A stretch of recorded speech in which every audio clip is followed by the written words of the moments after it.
చెప్పండి.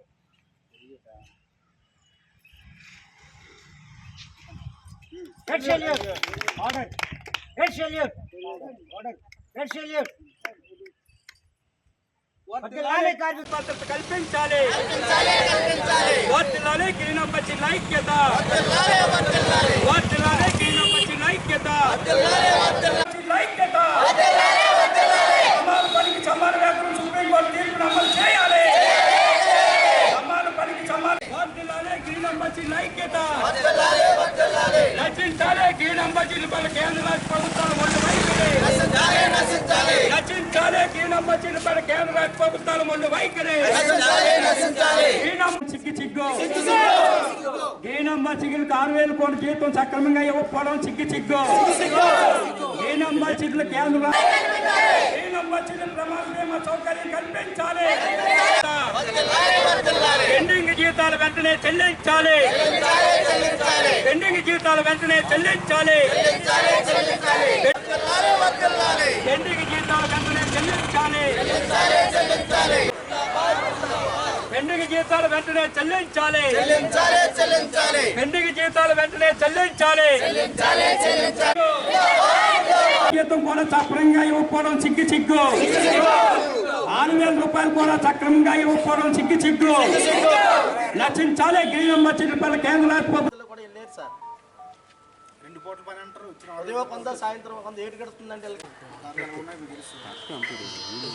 జీతం ఇవ్వాలని 5 లోపు ఇవ్వాలని అలాగే వీళ్ళని పంచాయతీలు అప్పచెప్తున్నారు. పంచాయతీ అప్పచెప్పు ప్రభుత్వం బాధ్యత పడాలి, రాష్ట్ర ప్రభుత్వం బాధ్యత పడాలి. అప్పుడు ప్రజల ఆరోగ్యాన్ని కాపాడుతున్న గ్రీన్ అంబాసిడర్లకి అనారోగ్యం పాలు చేస్తున్న ప్రభుత్వ విధానాలకు వ్యతిరేకంగా సిఐటియు ఈరోజు ప్రశ్నిస్తా ఉన్నది ప్రభుత్వాన్ని. ఈరోజు వాళ్ళ సేవలు అందరికీ అవసరం, గ్రామాలు పరిశుభ్రం అవసరం. కానీ నెల దగ్గర నుండి 6 నెలలు, సంవత్సరం, 3 సంవత్సరాలు కూడా జీతాలు ఇవ్వలేదని చెప్తున్నారంటే ఇంతకన్నా దారుణం ఇంకోట్లేదు. ఇది ఎక్కడ ఎల్కోట మండలంలో అనేక గ్రామాల్లో అనేక పంచాయతీల్లో ఈ రకంగా ఇవ్వడం ఎక్కడ నీతి, ఎక్కడ పద్ధతి, ఏ చట్టంలో ఉంది? కాబట్టి ఇవాళ చంద్రబాబు నాయుడు గారు కావచ్చు, ప్రభుత్వాలు కావచ్చు, పాలకులు కావచ్చు, మీకోసం మేము ఉన్నాం. మీ మంచి మేము చూస్తాం. ఏం మంచి చూస్తారు? వీళ్ళ పంచాయతీలో ఎంత కష్టపడి పనిచేసి ఆ దుమ్ము ధూళి అంత చెత్త చెదారం అంతా కూడా ఆరోగ్యాలు కోల్పోయి కష్టపడి పనిచేస్తే ఈ రోజుకి ఇచ్చిందేమో ముష్టి వేసినట్టు 6,000 ఇస్తారు. అదేమో నెలలు ఇవ్వరు. 6 నెలలు సంవత్సరాలంటే ఎక్కడ బతకాలి? ఎలా బతకాలి? ఏం తినాలి? ఎవడిస్తాడు? ఎవడు అప్పిస్తాడా? ఎవడు అప్పు ఇవ్వడు, ఎవడు పట్టించుకోడు. పిల్లలకి అనారోగ్యం అయితే, ఇంటిలో ఇబ్బందులు అయితే పస్తులు ఉండాల్సిన పరిస్థితి. కాబట్టి పని చేయించుకున్న తర్వాత జీతం ఇవ్వాల్సిన చట్టాలు చెప్తున్నాయి. ఎవరైనా నెల వచ్చి 1వ తారీఖుకి లేదా 10వ తారీఖు లోపల జీతాలు ఇవ్వకపోతే ఆ మేనేజ్మెంట్ ని జైల్లో పెట్టాలని చట్టం చెప్తుంది, ప్రాసిక్యూట్ చేయమని చట్టం చెప్తుంది. ఇప్పుడు ఏం చేయాలి? 3 సంవత్సరాలు జీతాలు ఇవ్వలేదు కదా, అధికారులకా లేదా ముఖ్యమంత్రికా ఎవరికి ఇప్పుడు జైల్లో పెట్టాలి? కాబట్టి చట్టాలు అలా చెప్తుంది. జీతాలు ఇవ్వకపోతే ఆడు తప్పు చేసినట్టు, ఖచ్చితంగా జైల్లో పెట్టాలి, ప్రాసిక్యూట్ చేయాలి, శిక్ష వేయాలని చెప్తున్నారు. మరి వీళ్ళకి ఏ శిక్ష వేశారు? ఇప్పుడు వీళ్ళకి 3 సంవత్సరాలు జీతాలు లేకపోతే ఎందుకని పట్టించుకోరు? వీళ్ళు మనుషులు కాదా? వీళ్ళు సేవలు లేవా? వీళ్ళకి అవసరం లేదా? ఎందుకని ఇవ్వరు? అంటే చట్టాలు పాటించరా? జీతాలు ఇవ్వరా? ఎవరిని ఏదైనా కష్టపడితే చూడరా? మరి అనారోగ్యం అయితే ఎవరికి బాధ్యత? కాబట్టి మన దగ్గర పని చేయించుకున్నామంటే పొలంలో పనిచేసి కూరడికైనా దెబ్బ తడితే ఆ రైతు ఏదో మందు కట్టి మందేసి డబ్బులు ఇచ్చి పంపిస్తాడు. కానీ వ్యవస్థలో ఉండి, ఓ ప్రభుత్వ రంగంలో ఉండి, ఈ రోజు పంచాయతీ ఆధ్వర్యం నుండి, సర్పంచ్ ఆధ్వర్యం నుండి ఈ రోజు పనిచేస్తూ ఉంటే ఈ రోజు పట్టించుకోవడం శోచనీయం.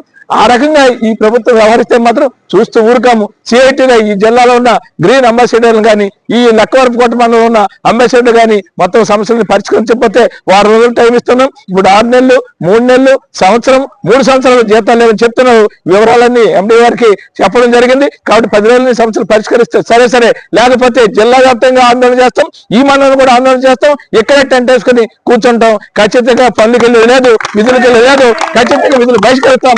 ఆ రకం పరిస్థితి రాకుండా మీరు తక్షణమే వీరికి ఏదైతే బకాయిలు చెల్లించాలి.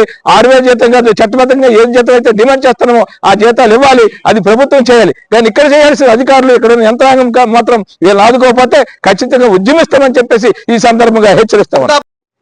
విజయనగరం జిల్లాలో గొర్రెల్లో డయేరియా వచ్చి జిల్లా మొత్తం పెద్ద ఎత్తున ఆందోళన గురయ్యారు జిల్లా ప్రజలు. ఈ రోజు గ్రామాలను పరిశుభ్రంగా ఉంచడంలో చాలా కీలక పాత్ర పంచాయతీ కార్మికులు, గ్రీన్ అంబాసిడర్లు పనిచేస్తూ ఉన్నారు. వీరికి ఇచ్చే జీతం కేవలం 6,000 రూపాయలు మాత్రమే. ఈ 6,000 రూపాయలను కూడా సక్రమంగా ప్రతి నెల ఇవ్వకుండా ఈరోజు బకాయిలో ఉంచి మీరు పని చేయండి, గ్రామం పరిశుభ్రంగా ఉంచండి అని చెప్తా ఉన్నారు. రెండో వైపు మొత్తం జిల్లా కలెక్టర్ నుంచి ఎంపీడీ వరకు అందరూ పిలిచి సన్మానాలు చేశారు.